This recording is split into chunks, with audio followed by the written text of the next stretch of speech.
Episode 1, we talked about identity. Who are you when nobody is watching?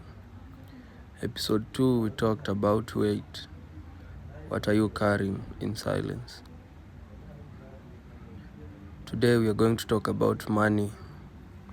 Specifically, why so many of us who work hard, who pray, who sacrifice, who show up every single day are still broke. Or one emergency away from being broke. Or making money but with nothing to show for it at the end of the month. And I'm not talking about the economy. I'm not talking about the government. I'm not talking about Kasongo. Those conversations matter, but they are not what we are going to talk about today.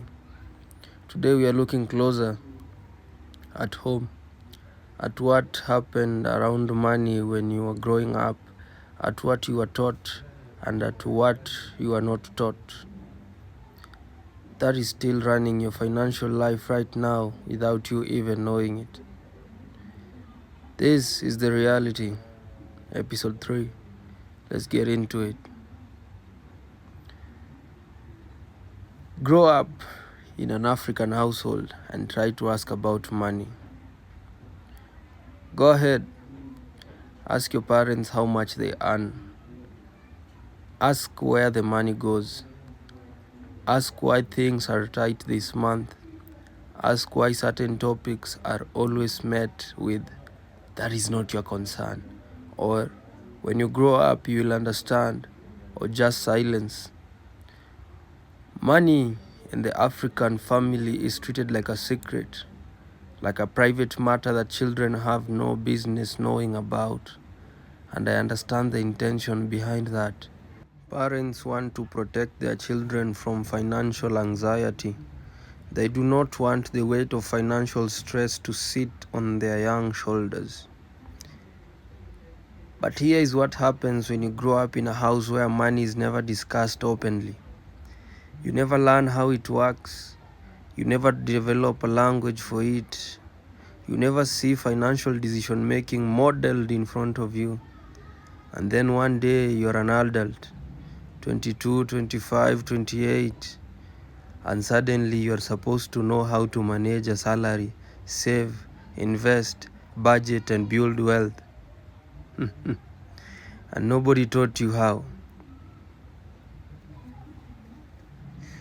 So you figure it out by trial and error, which usually means making expensive mistakes with money you do not have, taking on debt you do not understand, spending emotionally because nobody taught you the difference between what you need and what you want, and wondering every month where the money went. The silence around money in our homes is not neutral. It has consequences, and we are living them right now. Now, here is the part that I want to sit down you with. Because even though money was not talked about openly in most of our homes, we were still being taught things about money every single day, just not in words. We were taught by watching.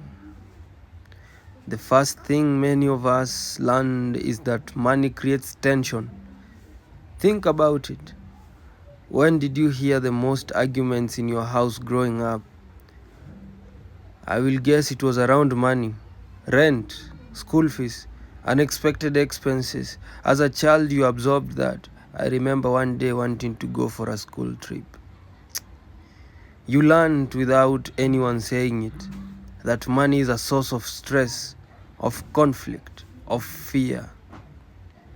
And now as an adult, do you notice how uncomfortable conversations about money make you? How you avoid checking your bank balance sometimes because the anxiety of what you might see is too much. That is not weakness. That is a pattern you learned before you were 10 years old. The second thing many of us learned is that wanting more is wrong. There is a very specific phrase that floats around African Christian households. contentment is godliness. And that is true in its proper context. But somewhere along the way, it became a tool to shut down ambition, to make people feel guilty for wanting financial growth, for wanting more than their parents had.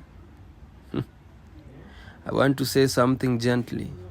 Wanting to build wealth is not greedy. Wanting your children to inherit something is not worldliness. Wanting to be financially free is not a lack of faith. There are legitimate human desires, and there is nothing spiritually wrong with pursuing them responsibly. The third thing we learned is that money is for surviving, not for building. In many of our families, money came in and immediately went out. School fees, rent, food, transport, emergencies.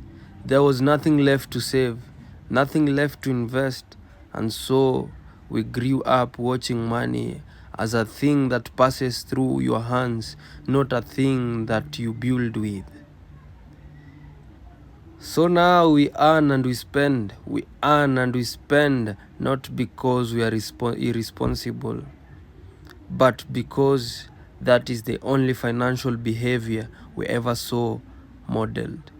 Nobody showed us what it looks like to save consistently, to invest, to make your money. We were never shown that chapter. And the fourth thing, and this is perhaps the most dangerous, is that we learned to associate money with luck or blessing rather than strategy. In our culture, we say God will provide, and I believe that deeply, but sometimes God will provide became a reason not to plan, not to learn financial literacy, not to be intentional with what we already have. We waited for a miracle instead of managing what was in our hands. Faith and financial planning are not opposites. The most financial disciplined people I know are also deeply prayerful. They plan because they believe their life has a purpose.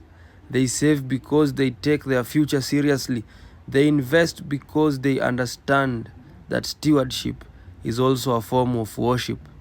I am not a financial advisor. I want to be clear about that. But I am someone who has been paying attention, and here is what I believe based on what I have seen and experienced. The first step is the hardest one. You have to make that conversation with your parents that you never had. With yourself first, sit down honestly and ask, what do I actually believe about money? Not what I know intellectually. What do I feel? Is money something I am afraid of? Something I resent? Something I feel undeserving of? Those feelings are running your financial decisions, whether you acknowledge them or not. I had to ask myself why I spent money the moment I got it, why saving felt almost physically uncomfortable, why I would rather not check my balance than face what was there. And when I sat with those questions, I honestly traced every one of them back to something I had watched or absorbed growing up. The second step is to learn what was not taught to you.